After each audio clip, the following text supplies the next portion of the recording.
Hi again, everyone. I'm Ollie Matthews. This is the Narcissistic Resistance, and this resistance video is sponsored by contribution from Anonymous, and here's her story.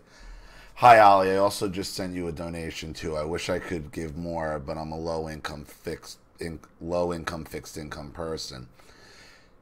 You did my own story about 5 months ago, but I would request to be referred to as Anonymous with this vid if you produce it. You cannot speak enough about narcissist mothers, single mothers, and the dick and attention plague. Maybe a good title for this could be Dick and Attention. I am emotionally haunted by this news story of this young, abusive, narcissist mother and her violent, child-hating, bum boyfriend killing her 3-year-old and then trying to get away with lying to the authorities about it. As she was telling the toddler to shut up or I'll give you something to cry about, her source of dick and attention was killing the toddler. Shut up or I'll give you something to cry about it. Yup. Another fave of the narcissist. The child yet still cried out for his mommy to please love and protect me, because you are my mommy and you're supposed to love and protect me above all else. The nature has meant, or what's supposed to have meant, so that the human species could survive.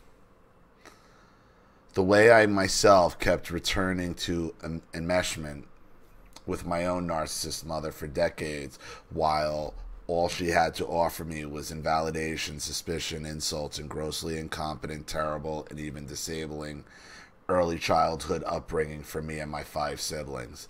I would like to hear your thoughts, opinion, knowledge of the narcissist hands that rocks the cradles as an epidemic. I listened to a psychologist YouTuber say that it seemed narcissist mothers were an epidemic based on people contacting her. Well, societal narcissism is the epidemic. And mothers play a huge role in that. All these evil, brainless thoughts are the ones putting human generations out into human societies. A planet floating in space with 8 billion damaged humans on it, all because of skanks, damaged by skanks. Is feminism to blame, or are the MGTOW men going their own way, guys right, when they talk about the nature of women, that it's basically bad, and so that is why some religions going back thousands of years felt they had to make certain kinds of rules and roles for women. I am a woman, and there are those of us with a conscience who are not psychopathic narcissists, though. Despite my abuse, are we not the norm? What do you think? Thanks, Ollie. Well, before I even read the article, here's what I think about the MGTOW. MGTOW movement makes a lot of valid points and understands, the nature of women. And where they go wrong is they get into this whole having sex with robots thing and basically moving away from ever having to deal with a woman ever again, which is just not normal. It's not practical. Okay?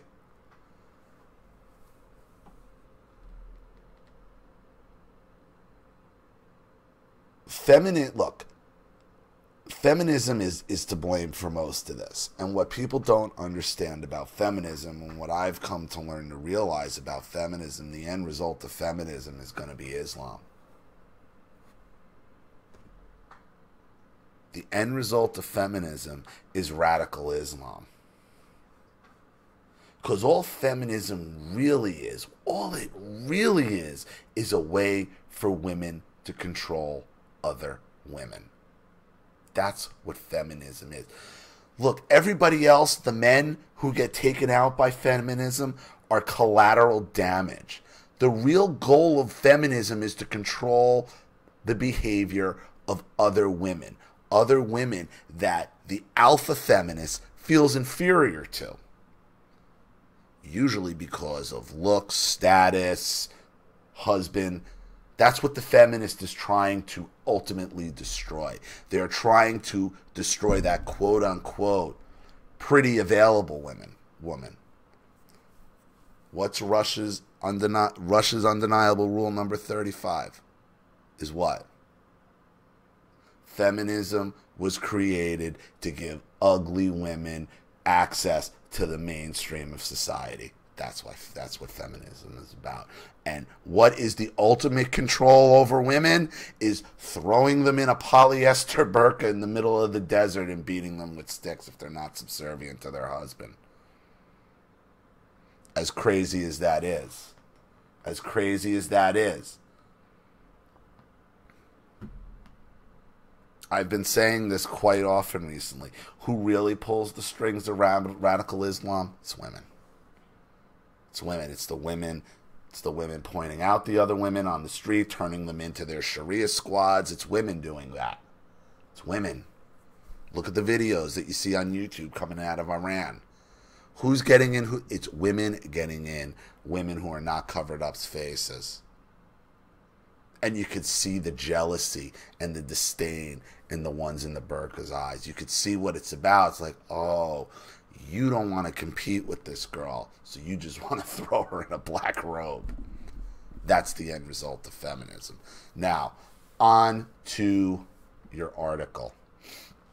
It's from the Daily Mail. Mother accused of killing her son Alfie Lamb slapped the 3-year-old and told him, "Shut up crying or I'll give you something to cry for." Minutes before her boyfriend crushed him with the car seat, court told.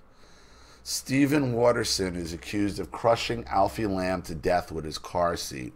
Alfie's mother, Adrienne Hoare, I guess that's how you say that, Hoare did nothing to stop it and slapped him round head. She said, "Shut up or I'll give you something to cry for," as he whimpered.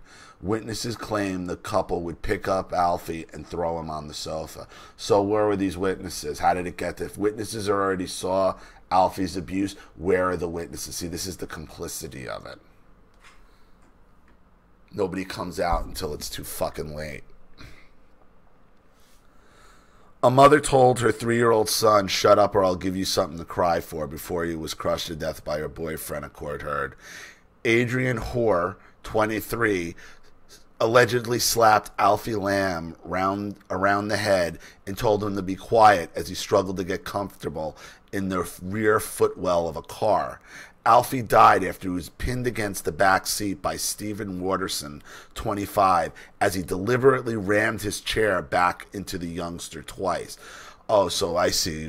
They put him on the floor of the car in the car seat, and then he stuck. I guess because he was crying. I guess he was slamming his front seat back in and crushed him that way. What a dickbag. Hoare did nothing to stop Watterson as he crushed her son, it is claimed. Watterson's sister today told the court how the couple had previously made Alfie sit in the footwell, which made him cry and scream. But she claimed Hoare told her son, "Shut up or I'll give you something to cry for."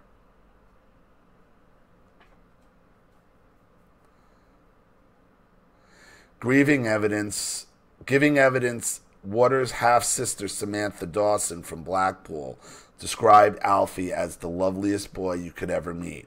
Prosecutor Duncan Atkinson, QC, asked how the couple had treated Alfie when they visited Blackpool shortly before his death. Miss Dawson replied, "It varies on what mood they are in." She told the court when they are not in a good mood, they treated him badly. She said they were always throwing him about, telling him off. They would pick him up and throw him on the sofa, both of them. They would both literally just pick him up by the arms and slap him around the head. I saw both of them do it. So why didn't they call authorities then? The witnesses told the Old Bailey that Watterson had picked her up in Vauxhall Astra and taken her to London a few months before Alfie died. On that occasion, there were 3 adult passengers, including Hoare, with Alfie and another child in the footwell, the court heard. Look at this car. This is where they did it. They didn't even strap the thing into the back seat. Like,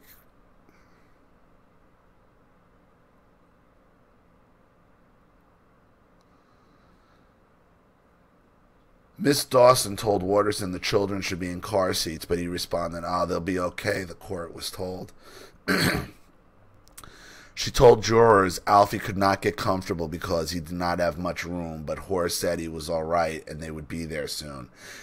She added, I heard a connection to his head, a slap land to his head from Adrian.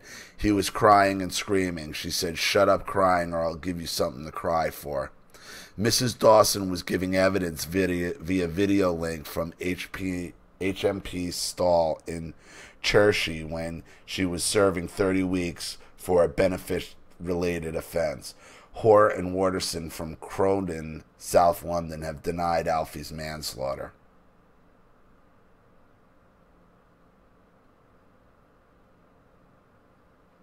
Yeah, I guess that's the end. God, they put a lot of ads on this. I'll tell you what I think this is about and why it was even in the footwell to begin with. Jesus Christ. See this rip on the car? See on the seat? He's got those leather seats in his Audi convertible. And I could tell you the car seat probably had already started ripping it. And that's why he started sticking the car seat in the footwell. Because he didn't want to ruin his fucking precious Audi leather seats. Fucking douche. And a mother looking just more concerned about dick and attention. She's more concerned about her fucking dick and attention's fucking convertible Audi seats than her own child.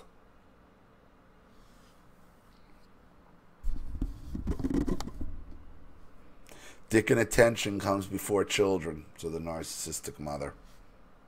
It's just that simple. And there's really not much more that needs to be said. What a horrible, horrible woman.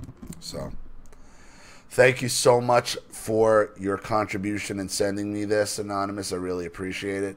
Thank you to everybody watching. Please leave any opinions in the comments section below. And again, if you want your story read on the channel, you have a topic you'd like me to cover, a narcissist you'd like to expose, you'd like to set up Skype, a phone call, have a private video made, or a Facebook live chat, or you'd like to sponsor a video like this for someone who needs help and can't afford it, or just make a contribution to the channel in general to keep it supported, growing, and successful, because this channel survives 100% on contributions from all of you guys. Without you, all this goes away. So if you like what you see here and you want to see more videos like this, you know what to do with the PayPal and email links in the description box. Also, please like and share this video wherever you can. Subscribe to my channel if you haven't, and be sure to click the subscription bell to be notified of all my video uploads. I'm Ollie Matthews. This has been The Narcissistic Resistance. Take care.